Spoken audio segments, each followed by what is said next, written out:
మీ హృదయంలో మీరే ఆలోచన చేసుకోండి, ఎట్లాంటి వాళ్ళు మీరు వాక్యం పట్ల శ్రద్ధ ఆసక్తి ఉన్న వాళ్ళైతే మీ జీవితం అంచెలంచెలుగా అభివృద్ధి అవుతూనే ఉంటుంది. ఎందుకంటే ఆ వాక్యం అనేది మీకు ఆహారములాగా మీరు తీసుకుంటున్నారు. ఆ వాక్యం మీకు ఆహారంలాగా మీ ఆత్మకు తీసుకుంటున్నారు. కాబట్టి మీ ఆత్మలో మీరు అభివృద్ధి చెందుతున్నారు. వినండి, మీరు అడగవచ్చు ప్రశ్న, ఓన్లీ వాక్యం వింటేనే మీరు గ్రో అయిపోతామా? డెఫినెట్ గా గ్రో అవుతారు.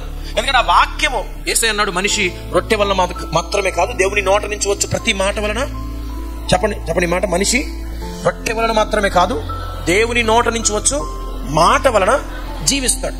సో ఆ వాక్యం మీరు వింటున్నారు. విన్నప్పుడు ఏమైందంటే అది మీ ఆత్మలో ఒక ప్రభావాన్ని కలగజేస్తుంది, మీ ఆత్మలో ఒక శక్తిని నింపుతుంది. That has power to impact your spirits. అది నింపినప్పుడు ఏమవుతుందంటే మీ జీవితం మారిపోతుంది. 1 రోజు, 2 రోజులు, 3 రోజులు విన్నారు, మీ జీవితం పూర్తిగా మారిపోయింది. మీరు వాక్యంతో నింపబడ్డారు. వాక్యం మీ హృదయంలో ఇప్పుడు నివాసం ఉంటుంది. నీ హృదయం నిండా వాక్యం నువ్వు నింపేసుకున్నావు. ఆ వాక్యము నీ జీవితాన్ని మార్చేసింది.